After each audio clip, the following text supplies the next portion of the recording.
Nathan, bakit mo pinauna si Apple? Di ba dapat ikaw naghatid sa kanya? Sama naman ho niya yung driver niya eh. Ano siya?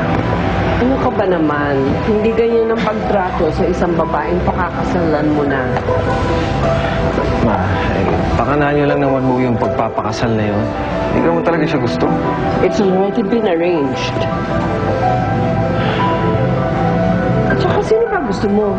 Yung Gina na yon? Siya naman ho talaga gusto ko eh. Hindi niya man ako gusto ngayon eh. Hindi na yun yung dahilan para magpakasal kami ni Apple. Ay, ako, I don't want to talk about it. Lalo mong patataasin ang BP ko.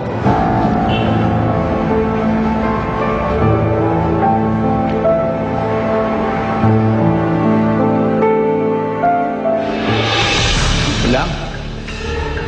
Ilang pa naman pala yan eh.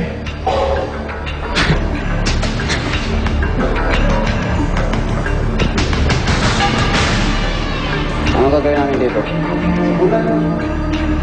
Babadlawan na namin, ha? Ayun na.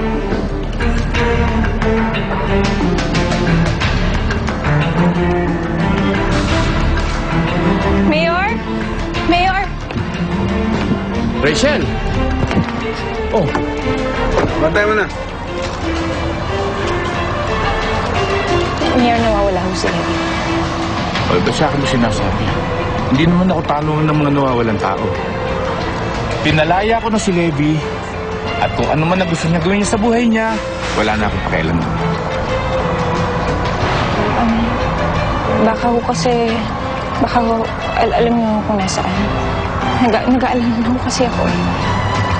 Rachel, lahat gagawin ko para sa'yo. Alam mo yun. Pero alam mo yun, may kapalit.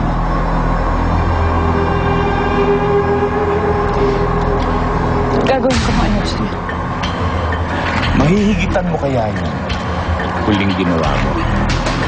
Sa palagay ko, hindi eh. Kasi, ibang Rachel yung gusto ko ngayon. Gusto ko yung Rachel mo. Nasa kama. Kaya?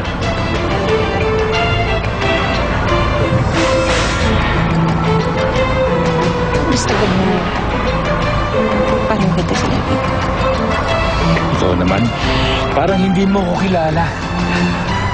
Madali akong kausap. O sige. Pasusundo na lang kita. Magpahinga ka na lang muna. O gusto mo, hatid kita. Balkon. Hindi na. Hindi na. Balkon.